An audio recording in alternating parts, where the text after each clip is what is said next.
Acabo de recibir un mandato de las urnas de intentar conformar una mayoría estable para que haya un gobierno en España y no un desgobierno. Muy buenas tardes, ya lo han escuchado. Feijóo insiste en llegar a Moncloa a pesar de que ya tiene la negativa rotunda del PNV y sin ellos las cuentas no salen. La próxima semana, dice, hablará con Vox y con el PSOE. Los socialistas también tienen la calculadora en la mano, aunque piden discreción y tiempo. El partido de Puigdemont insiste en sus exigencias. Sergio García. Sí, parece que Junts no va de farol. Lo que piden a la parte socialista es la amnistía y también la celebración de un nuevo referéndum, ahora sí vinculante en Cataluña. Ese es el precio que había que pagar a cambio de que Junts apoye a Sánchez en su investidura, pero desde Moncloa hoy le responden y dicen que Cataluña solo cabe dentro del marco de la Constitución. El que farem és negociar en base a aquests dos grans eixos de l'autodeterminació y de la amnistía. En Cataluña, como en el conjunto de España, solo cabe el marco constitucional. Hoy en Reliegos, en León, se ha celebrado el funeral de la mujer asesinada cuyo cuerpo apareció en un pozo este fin de semana. La investigación sigue abierta. De momento hay 2 detenidos. Durante toda la mañana aquí en Reliegos, comitiva judicial, policía científica, además de los 2 detenidos y sus abogadas, están realizando una reconstrucción de los hechos. Recordamos que los detenidos fueron localizados ayer en San Justo de la Vega, a más de 70 kilómetros de esta localidad leonesa.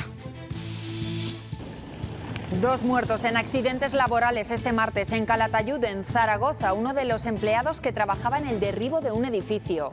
En Logroño se ha derrumbado parte de un colegio en obras. Un hombre ha quedado atrapado y ha fallecido. La imagen del Santiago peregrino más antigua del mundo está en un pueblo de Zamora. Se conserva al aire libre en la fachada de una iglesia. Les contaremos hoy por qué es tan importante y qué papel ha jugado en la historia. También hablaremos de la tendencia que pretende recuperar la esencia del camino. Una reivindicación que comparte la Federación de Asociaciones de Amigos del Camino de Santiago y que también hemos escuchado entre los peregrinos que han realizado hoy el camino francés en la provincia de Palencia. Sin teléfono, sin internet. Con la naturaleza para pensar de ti, contigo, de lo que quieres, lo que no quieres, lo que te estorba. Creo en el Señor, tengo una relación con el Señor y estoy buscando unos días con Él. Y estaremos en directo en las carreteras para ver cómo se está desarrollando la vuelta de este puente en Castilla y León. Eneca Moreno. Pues con tranquilidad, como podéis ver, se circula con normalidad a esta hora en las carreteras de Castilla y León, a pesar de la jornada festiva de hoy aquí y en la vecina comunidad del País Vasco. Parece que las elecciones generales del pasado domingo han escalonado el regreso de este puente de Santiago.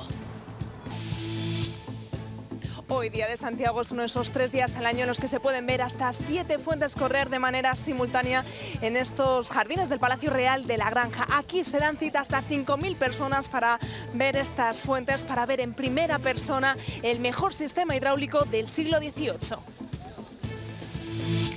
Mañana las temperaturas máximas empezarán a subir de forma más notable en el norte de la comunidad, donde tendremos algunas nubes bajas y nieblas matinales. En el resto, jornada soleada y con menos viento.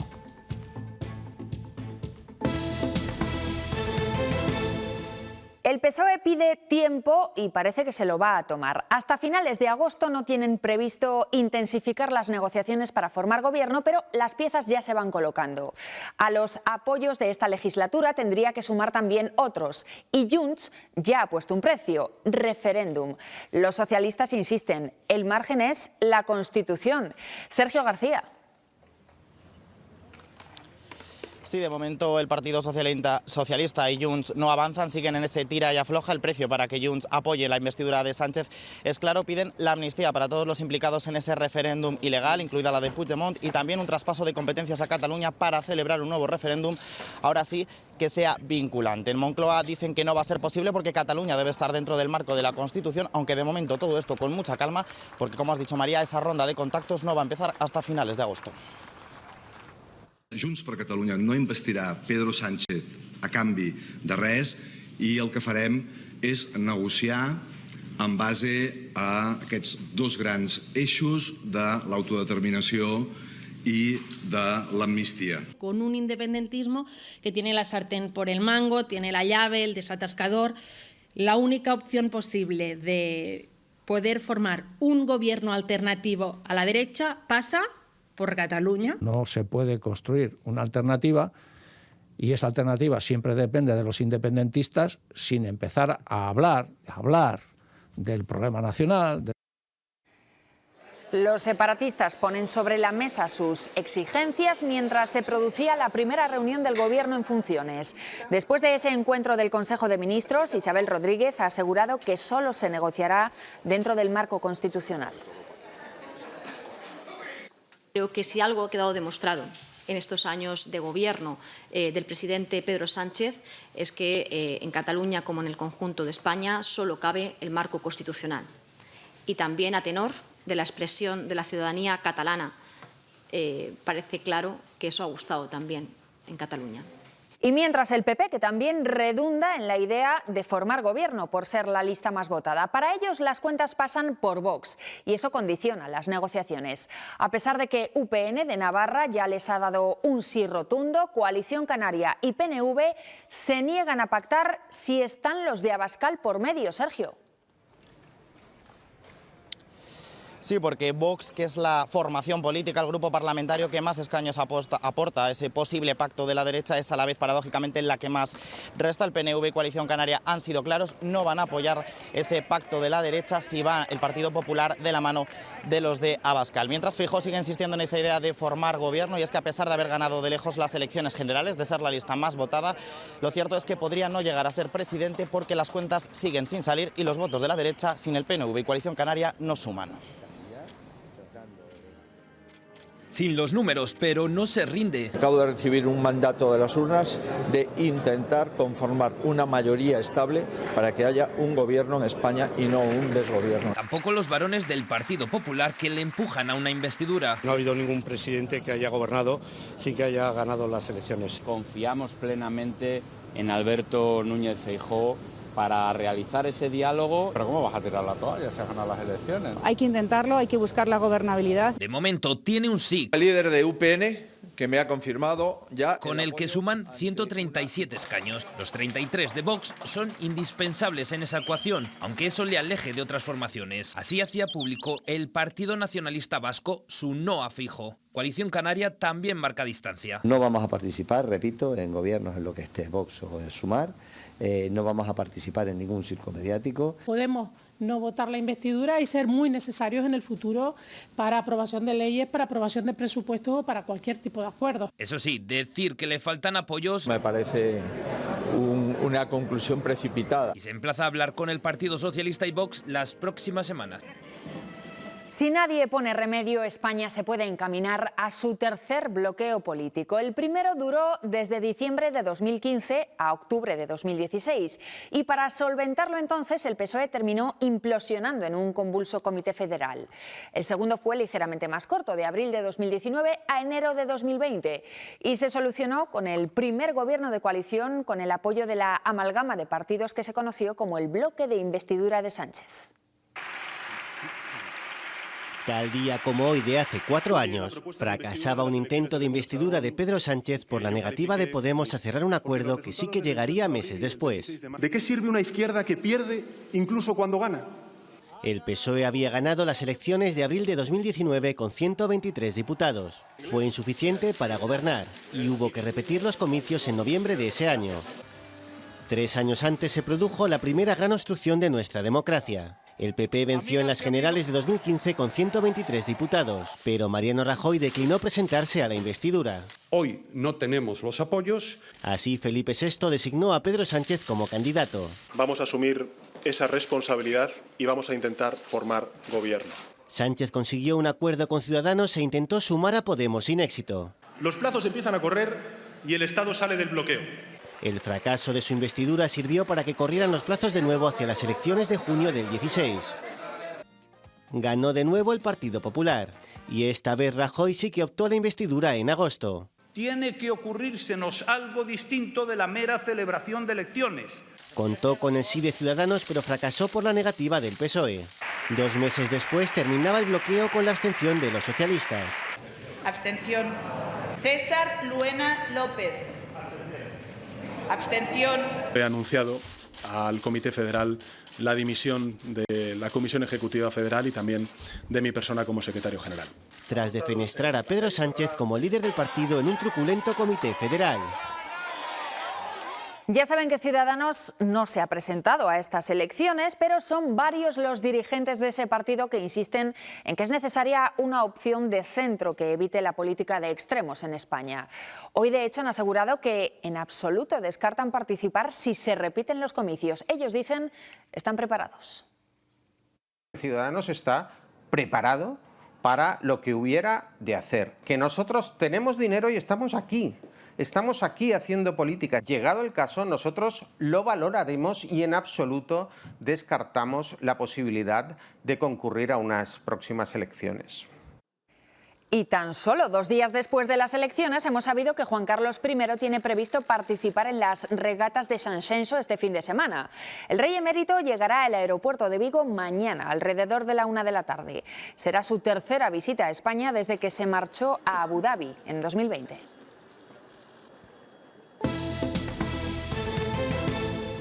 Hoy es festivo en Castilla y León y en 3 comunidades más. Han sido muchos los que han aprovechado el puente y eso se nota en las carreteras. Estas horas, además, pueden ser las más conflictivas para la vuelta a casa. Vamos en directo al centro de la DGT. Ana Martínez.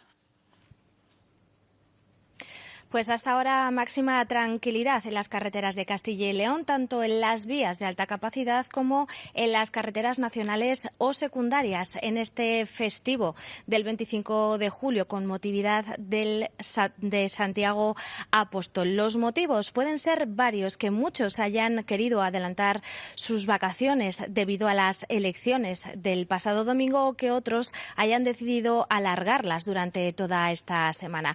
Como decimos, apenas incidencias durante todo el día en las carreteras de Castilla y León, pero nos vamos hasta uno de los puntos donde suele haber mayor problema a esta hora en días como estos. AP1, Eneca Moreno, Burgos. Buenas tardes, pues aquí también la tranquilidad es la nota dominante, se circula con normalidad en este punto y en el resto de la provincia de Burgos, a pesar de la jornada festiva. Tampoco tenemos que lamentar, afortunadamente, ninguna incidencia importante a lo largo de este fin de semana, excepto en la jornada del domingo, cuando una mujer de 77 años resultaba herida en un accidente en el municipio de Arcos de la Llana, cuando el vehículo que conducía se salía de la vía. Sin embargo, la Dirección General de Tráfico, como en todos los fines de semana del verano, mantiene un dispositivo especial de control de tráfico, particularmente aquí en Castilla y León y también en la vecina comunidad del País Vasco. Y en solo 3 días se vuelve a abrir una nueva operación especial de tráfico y seguramente la más importante del año, la correspondiente al 1 de agosto. Pues termina un puente festivo aquí en Castilla y León y también en Galicia. Son imágenes estas de esta mañana en Santiago de Compostela, que ha celebrado el día de su patrón. No solo visitando al apóstol en la catedral, sino también de tapas y vinos. Galicia y Castilla y León están estrechamente ligadas por el Camino de Santiago. En ambos territorios han visto cómo cambiaba el espíritu de la ruta con el paso del tiempo, más masificada y con peregrinos más preparados, aunque ahora cada vez son más las corrientes que quieren recuperar la esencia original. De hecho, la Federación de Asociaciones de Amigos del Camino de Santiago reivindica recuperar esa motivación espiritual a la hora de hacer el Camino de Santiago francés. Y de hecho, muchos de los peregrinos con los que hemos hablado sí que reconocen que buscan el encontrarse consigo mismos y reflexionar sobre su vida, esa espiritualidad. 810 kilómetros unen la localidad francesa de Saint-Jean-Pied-du-Port y Santiago de Compostela, el Camino de Santiago francés, el tradicional, una ruta en la que el peregrino puede reencontrarse consigo mismo, reflexionar y estar en contacto con la naturaleza. Que intentamos llevar a la gente a ese camino.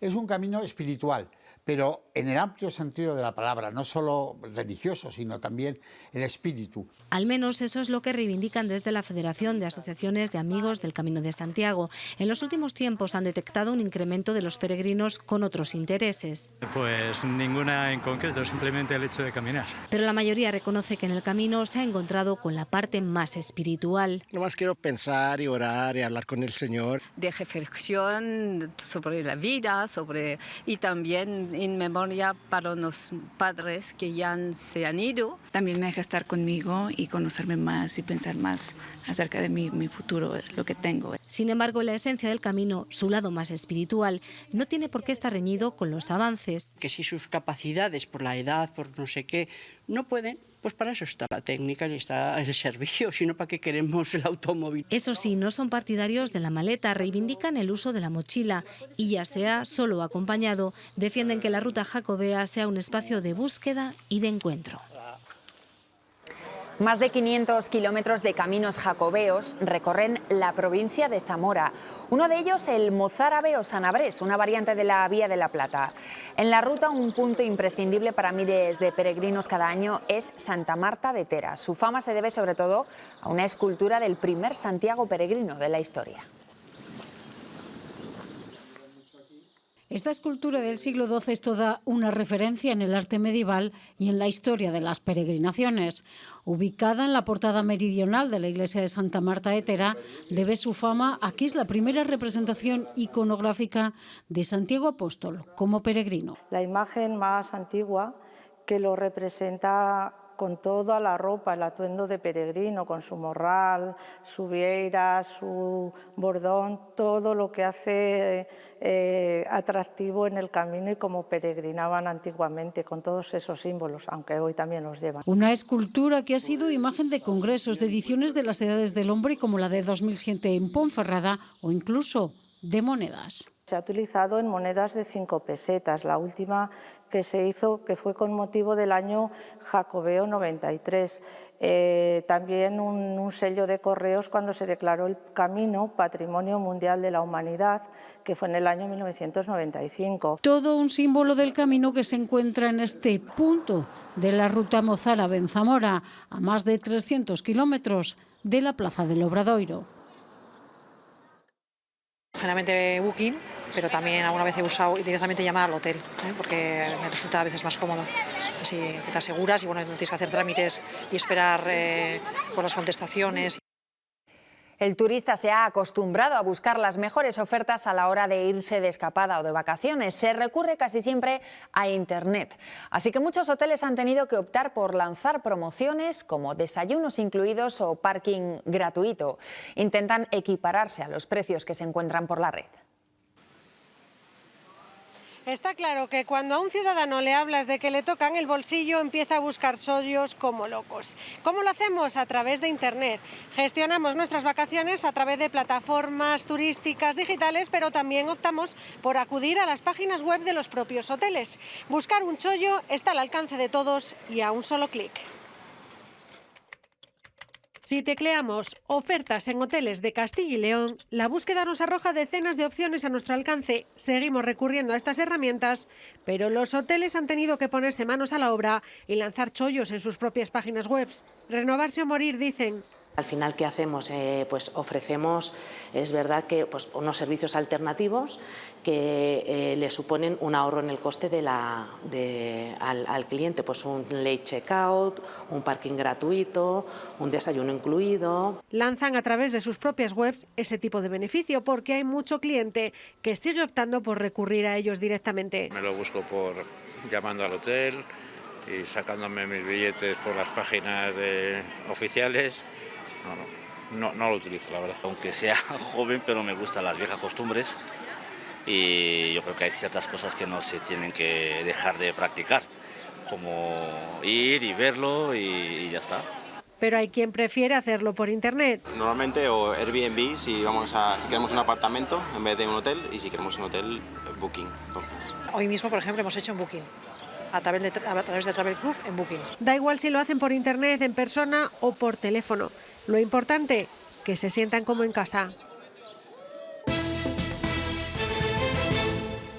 Continúa la investigación en torno a la muerte de una mujer cuyo cuerpo apareció en un pozo de Reliegos, en León.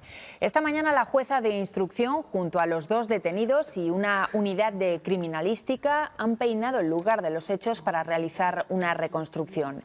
Recuerden que los 2 hombres que convivieron con la víctima fueron arrestados ayer. Los 2 detenidos por su presunta implicación en el crimen de la mujer de Reliegos ya han declarado ante la jueza. Se les localizó y detuvo anoche a más de 70 kilómetros de esta localidad de Reliegos. Al parecer se hicieron pasar por peregrinos y se les detuvo en San Justo de la Vega. Los 2 hombres habrían pasado varias semanas en casa de la víctima ayudándola en su negocio local, la Huertina de Reliegos. Desaparecieron coincidiendo también con la desaparición de la propia víctima. Recordemos que el cadáver fue localizado con evidentes signos de violencia en un pozo de una finca propiedad de la propia víctima. Este martes se han producido 2 fallecimientos por accidentes laborales en nuestro país. Ha fallecido un gruista que trabajaba en el derribo de un viejo edificio de Calatayud, en Zaragoza. Conducía una máquina de grandes dimensiones cuando parte de ese edificio se le cayó encima. Y en Logroño, otro trabajador ha muerto en el derrumbe de un colegio que estaba en obras. Ha sido encontrado bajo los escombros y hay otros 2 heridos, uno leve y otro con pronóstico reservado. Los bomberos han tenido que abandonar la zona del incendio de la cumbre de Gran Canaria en la que trabajaban por la peligrosidad de la situación. El fuego ha quemado 200 hectáreas y está sin control. Han tenido que evacuar a 240 vecinos y a un grupo de menores que se encontraban en un campamento. Y hoy recordamos el caso de Eduardo, uno de los últimos pastores trashumantes de Soria. Estuvo más de un mes retenido en Ciudad Real con sus 1000 ovejas porque allí se produjo un brote de viruela y los animales tuvieron que hacer cuarentena. Hemos vuelto a hablar con él. Un brote de viruela ovina en un rebaño cercano provocó que Eduardo del Rincón y otros 5 pastores más no pudieran salir del Valle de Alcudia. Pero nosotros estábamos a 200 y pico kilómetros donde estaba el brote, a 100 y pico. Que lo que es en el Valle de Alcudia no ha habido ningún brote en todo el invierno. No tiene lógica que no se hayan tenido allí como nos han tenido. Dijeron, no, los que vais a zona limpia no podéis salir. Pero ¿cómo no vamos a poder salir nosotros? Cuando nuestros compañeros de Cuenca, linderos, se habían subido en su fecha. Más de 5 semanas con los rebaños inmovilizados, lo que le generó pérdidas superiores a los 10.000 euros y puso a los animales en una complicada situación. Pues unas pérdidas de entrada y luego el ganado pues muy mal. El campo estaba hecho tierra. Los animales estaban deseando de marcharse. Se sienten abandonados por las administraciones y aseguran que si las cosas siguen así, la actividad trashumante terminará desapareciendo. La transhumancia nada, está acabada. No han tenido bastante que nos han machacado durante todo el invierno con la venta de los corderos, que luego ya a la hora de salir también. Ahora espera finalizar los 30 días de cuarentena, momento en el que desde Sanidad Animal se les realizará otra prueba a sus ovejas para poder acercarse a otros rebaños y dejar atrás el que asegura ha sido uno de los años más difíciles y menos rentables de su vida. Si estás buscando un banco que crea en ti, conecte contigo, entienda de dónde vienes y te acompaña donde vayas, Unicaja Banco. Hasta hace poco los restos de la vendimia, la cáscara de los cereales o el suero de la leche eran residuos, poco más. Ahora se utilizan para elaborar otros productos. La Junta y SACIR prueban un asfalto mezclado con un desecho de aceite de oliva. Necesita menos calor para fundirse y hace que el firme dure más tiempo en buenas condiciones. A simple vista es un asfalto corriente, pero esta mezcla tiene un ingrediente especial.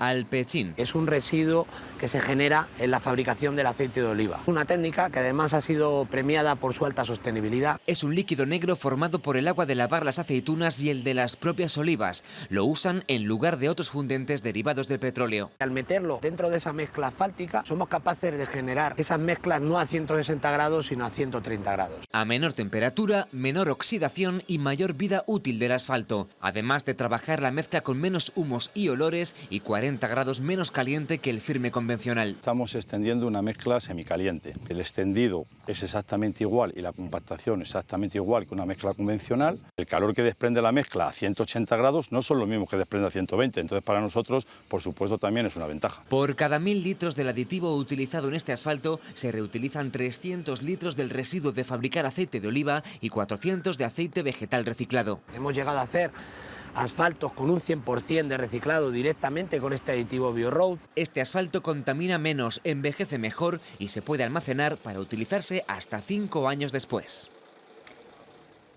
Esta tarde los Reyes han inaugurado oficialmente el Museo de las Colecciones Reales. También les ha acompañado Pedro Sánchez en su primer acto oficial después de las elecciones.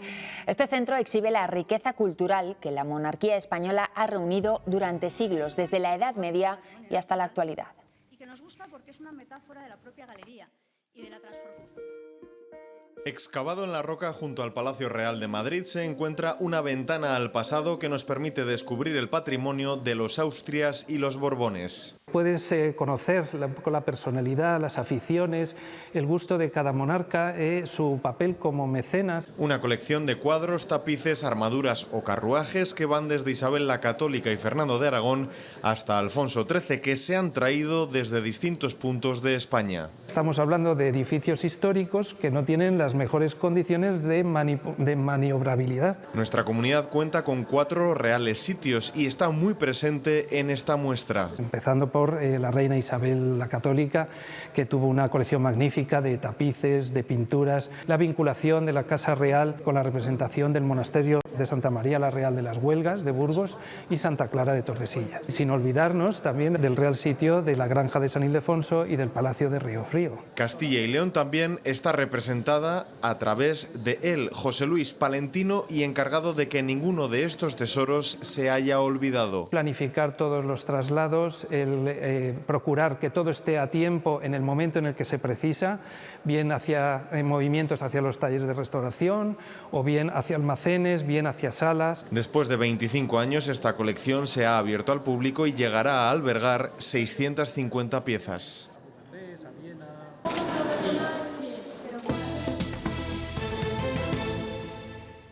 Yo creo que el año pasado fue bastante más sofocante que este. Sí, más olas de calor. Más olas de calor. Y este año lo estamos pasando bien. Aquí desde luego no está siendo para tanto. Este año yo creo que menos, yo creo que el año pasado fue mucho más caluroso. La gente ves que va con la Rebeca. Durante estos días es difícil encontrar termómetros que superen los 30 grados en Castilla y León. Este se había anunciado como un verano con temperaturas más altas de lo habitual, pero después de las olas de calor del año pasado parece que la situación esta vez es más llevadera, al menos de momento. Lidia Bartolomé. Por el momento, y al menos aquí en Castilla y León, la percepción que tienen los ciudadanos en la calle es que este verano está siendo menos caluroso. Eso sí, solo si lo comparamos con el año pasado, donde las temperaturas batieron todos los récords, porque si hay algo en lo que coincide la mayoría de la gente es que la tendencia general es que cada vez hace más calor. Puede parecer extraño, pero estas imágenes son de hoy mismo, finales de julio, y hay gente que sale de casa con chaqueta. ¿Qué vamos a pedirle?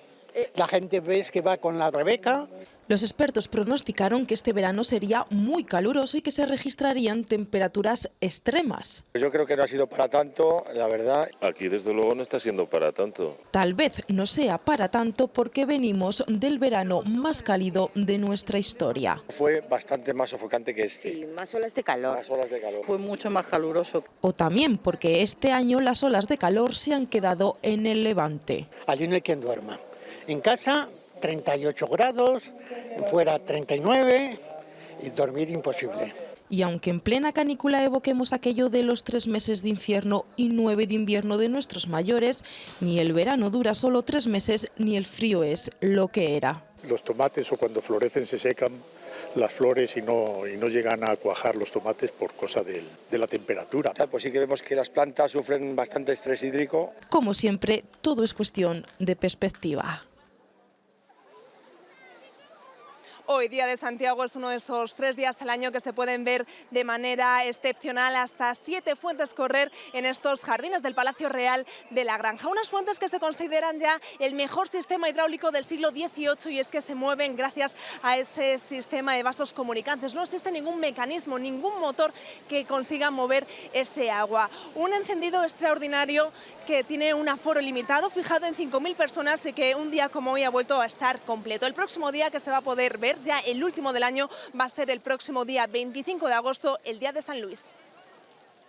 Son fuentes muy bonitas. Deberíamos tener ahí un poquito más de oportunidades para ver eso, porque un día, 2 al año, al final es muy poco, pero está fenomenal. Tenía ganas de venir a ver las encendidas. Pues yo no pensé que se encendían todas. Lo que pasa que no da tiempo a ir de una a otra, pero esto estaba muy guay cuando las encendían todas. Yo no puedo decir que para volver. Pues hoy encendido extraordinario de las fuentes con motivo de la festividad de Santiago. Durante el próximo mes el espectáculo se limitará a los sábados a las 10 de la noche.